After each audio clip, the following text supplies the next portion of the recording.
বন্ধুরা, আপনাদেরও যদি মোবাইলে কেউ কল করে বলে থানা থেকে বলছি অথবা কোনো পুলিশ অফিসার বলছি, তাহলে আপনাদের প্রথম যে দুটো কাজ করতে হবে সেটা মাথায় রাখুন। নাম্বার ওয়ান কাজ, যিনি ফোন করছেন সেই অফিসারের র্যাঙ্ক এবং নাম আপনাকে জিজ্ঞেস করে নিতে হবে এবং তিনি কোন থানা থেকে বলছেন।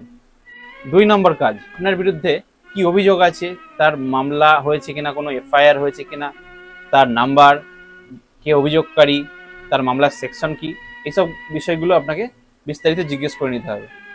এই তথ্যগুলো মোবাইলে ওভার কলে কোনো পুলিশ অফিসার আপনাকে দিতে যদি নাকচ করে দেয়, তাহলে আপনি কিন্তু একা একা থানায় যাবেন না।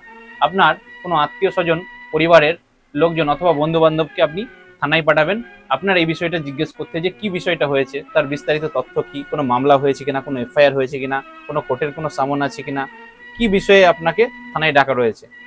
যদি আপনি জানতে পারেন আপনার উপর একটা এফআইআর হয়েছে বা ক্রিমিনাল কোনো মামলা চলছে, প্রসিডিং চলছে, তাহলে আপনার প্রাথমিক কাজ হবে অ্যান্টিসিপেটরি বেল নেওয়া। বেল যদি আপনাকে বিচারক দিয়ে দেয়, তাহলে কিন্তু পুলিশের ক্ষমতা নেই আপনাকে অ্যারেস্ট করার। আর অ্যান্টিসিপেটরি বেল নিয়ে আপনি কিন্তু নির্বিঘ্নে থানায় যেতে পারেন অথবা যাবতীয় বিষয়গুলো করতে পারেন।